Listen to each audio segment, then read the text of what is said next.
I have to confess that Married at First Sight brings me out in an anxious sweat because it is Britain's shoutiest TV show. But Jake, you love it, don't you? I do. It's back this week. We've been introduced to all of the different couples. All of the weddings have been kicking off, and it has been drama from the very start, which is, I think, something we can always rely on with Married at First Sight, which is great. I just think like first dates are bad enough as it is, but doing that at the altar in front of TV cameras, that alone is stressful. Never mind the fact that then it's always fireworks, isn't it? It's always fireworks. And we've seen it straight from the off this week. Every couple has probably had one or two little niggles going on. So yeah, drama. Right, who do you love so far?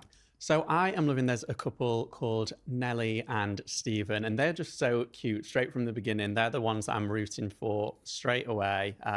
They had a really nice wedding. All the families came together, and Nelly had a very dramatic entrance. She came wearing red, which is traditional in her culture. And she really made the most of walking down the aisle. Okay, and who are fans loving? So fans are loving that couple. They're also loving Kia and David, who are this year's gay couple. They have got off to a great start as well. They seem to have no problems, no red flags. And they've gone to South Africa for their honeymoon, which nice. I'm really jealous about. I want to go to South Africa. I always think this is wild on MAFS, Roddy. I don't know whether you've seen this, but some people get really rubbish honeymoons, and then others are like Maldives, South Africa, and some go to like Finland or something, don't they? Some really snowy country. Do they do that deliberately so that, you know, some people have a terrible time and it stirs things up? Or... Well, that's a good possibility that they do that. Some of the some of the rougher couples don't get the countries that say we'd probably all be hoping for. Right. The pot is stirreth. Okay, and who are we loving to hate? Okay, so we are loving to hate Sarah and Dean, because they are the couple that I would say have had the most sort of controversy from the beginning. It's kind of been bad from the get-go. Okay, let's dive into this. What's going on? Let's dive into the controversy. So with Sarah and Dean, I think it was quite clear from the moment they met, it was probably not going to work out. Because they didn't fancy each other. Well, Dean quite fancies Sarah, but Sarah doesn't fancy Dean. And something that has cropped up, which has got fans very sort of talking about online, is there's a bit of a fat shaming row going on, which has been very quite shocking to watch. So Sarah isn't necessarily a fan of Dean being bigger. And he's quite open about being bigger. He spoke about his weight struggles on the programme quite openly. But she has not been too kind about it. She's been making a few comments behind his back, some rather sort of scathing comments. At one point, she was asked what could be done for her to fancy Dean a little bit more. And she said directly to the camera, so Dean didn't hear this, but she was like, he needs to lose a bit of weight and get some tattoos. Wow. And so, as you can imagine, as soon as she said that comment, fans were like, what on earth? She really has been laying into him. Oh, no, baby, no. Ofcom's phone line is probably going to be off the roof. Is this why people love MAFS though, right? Because of this kind of bitchiness. Exactly. And also, I think with MAFS, it doesn't take weeks or loads of episodes to get into the drama. Like, this has been happening from episode 1. Like, it was clear that this wasn't going to be plain sailing straight from the off. And I think that's why people get really invested, because they can watch the drama from the beginning and know that for the next 2 months, they're going to be in for a good time. We don't have that awful slow boil of like so I've said this about Stranded on Honeymoon Island, BBC's dating show, where it just felt we were taking far too long trying to get to know these people that we didn't care about.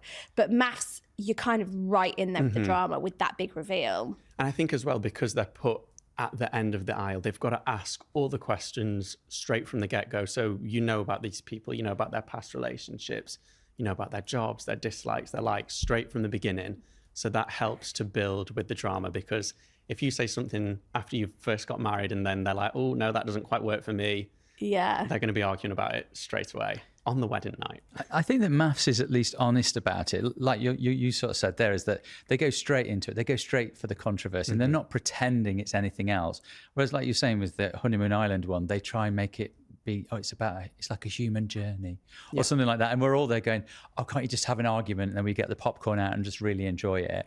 I mean, MAFS goes straight to the popcorn moment, doesn't it? And I think that's why it's been on so long. Yeah, I think that's probably one of the reasons why it is so successful, because of course there have been good love stories to come out of it, which is obviously what the main point of the show is. But they don't shy away from the fact that you're going to get rows, you're going to get fights, you're going to get backstabbing and bitchy comments from episode 1 right up until the final vows at the end. Do you know what I think is that all of these concerns, I'm gasping and we're going Ofcom about with the fat shaming, but they're all relatable things that we might say to our friends on WhatsApp after, we've probably all gone, no, not my type.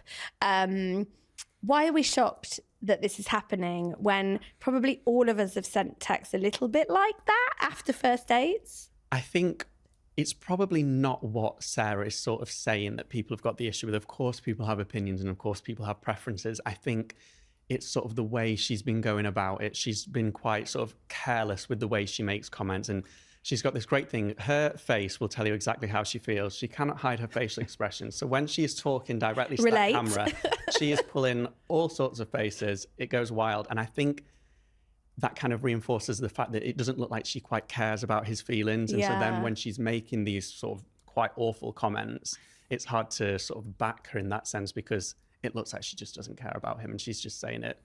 Well, what if it was the other way around? Do you think that the public would judge him more harshly if he was saying this about her? Or does she get away with a fair bit because she's a woman saying it about a man? I think obviously it would probably be a bit different if it was the other way around, which we have seen in past series of MAFS. My favourite was, so I've not watched this series yet because there's just so much telly at the minute, spoiling me. But I loved the series where it was JJ, who is now famously with Katie Price. Yes. And his thing was like, I don't want to be with the women that I usually go for. I usually go for plastic, cosmetic surgery. And they paired him with this gorgeous girl, Bianca. Yes, she was beautiful and so sweet. And he immediately was like, I don't fancy her.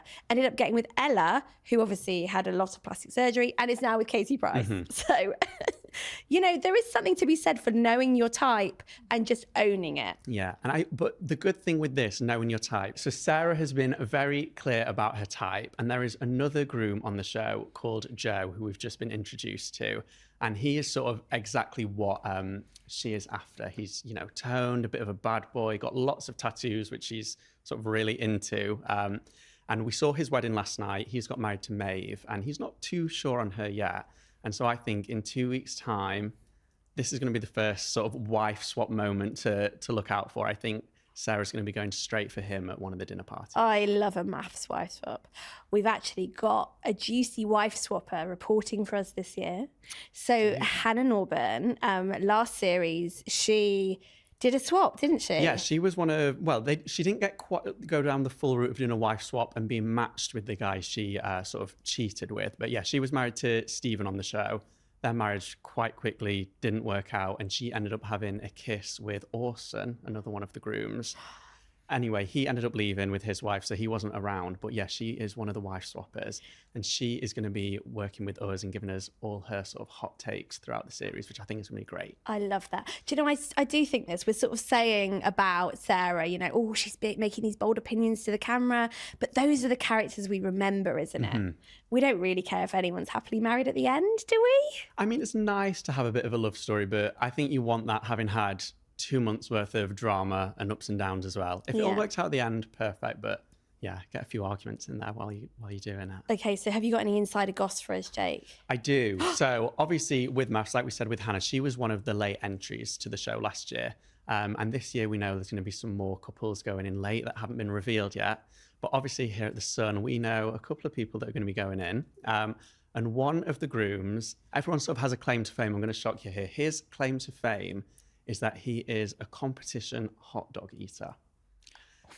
Wow. Something I had never heard of until I got told about who he was. So this guy is called Leo. Yeah. We don't know much about him really, other than that he's quite edgy, sort of alternative looking. But yeah, he's and loves hot dogs. All about the hot dogs. Yeah, so he's going to be going in, ruffling some feathers, we hear. I did not think he was going to say that there, Flick, did you? If you were going on a dating show, what would your claim to fame be? Oh my God! Well, I work with you, obviously. No, I mean, you're a competitive midget gem eater.